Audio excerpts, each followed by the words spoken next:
Hi, I'm Dustin Cody with Confluent. Back in 2016, I joined Confluent as a support engineer, and after about 1,000 support tickets, I set out to build a better experience for our customers and for my colleagues. I remember one particular issue that we had with a large retailer where we were trying to debug a problem with network and request handling threads, and the JMX ports weren't open. That was a problem because we couldn't get any of the metrics information back. We spent hours trying to restart the brokers, configure RMI servers, and make sense of some cryptic log messages. With proactive support, we're trying to address some of these problems and make a better experience for everybody involved. I think it's pretty cool. I hope that you will too.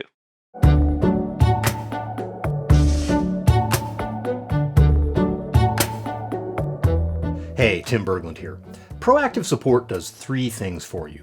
First, you get notifications. Now, I know what you're thinking, like you don't get enough of those already, but these are pretty valuable notifications. What we do is we proactively tell you about issues we find with your deployment based on our experience running literally thousands of clusters. This isn't some annoying P95 alarm on some latency on a broker being out of spec or something. It's actually useful, actionable stuff.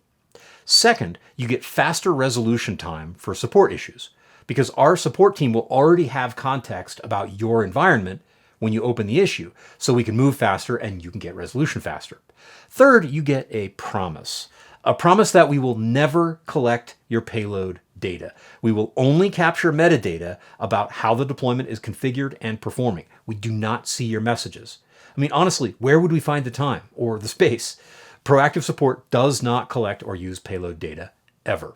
You might be managing Kafka yourself, but with proactive support, you get a support experience that more closely approximates what you get with a fully managed service. Your data stays in your data center where you presumably want it, but your clusters can run as smoothly as a fully managed Confluent Cloud cluster. You could turn on proactive support with these three steps. First, you get an API key. I mean, you probably saw that coming. As usual, we generate it for you, in this case in the proactive support setup wizard. Secondly, you update your locally managed cluster to send telemetry data to the proactive support service. You can turn on telemetry with these three lines of config in Ansible.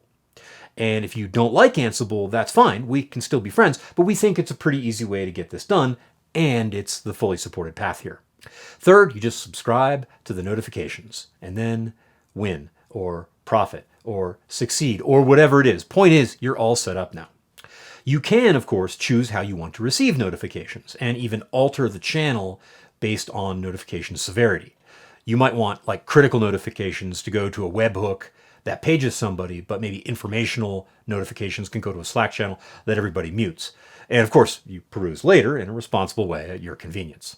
One more kind of fun thing about how all this works is that we actually run all of the metadata sent back from your deployment through an application deployed in Confluent Cloud itself. We're using our event streaming platform that runs on our mission-critical infrastructure to monitor your event streaming platform, doing real-time analysis of all this data to make sure that your clusters run as well as they can in the ways that Dustin and I have shown you. Basically, like Confluent's world-class support team and Confluent Cloud's world-class streaming platform coming together like chocolate and peanut butter, or peaches and cream, or Steve Rogers and Peggy Carter. It's actually that good. So that is proactive support. We've showed you what it does and how to turn it on, and now the rest is up to you.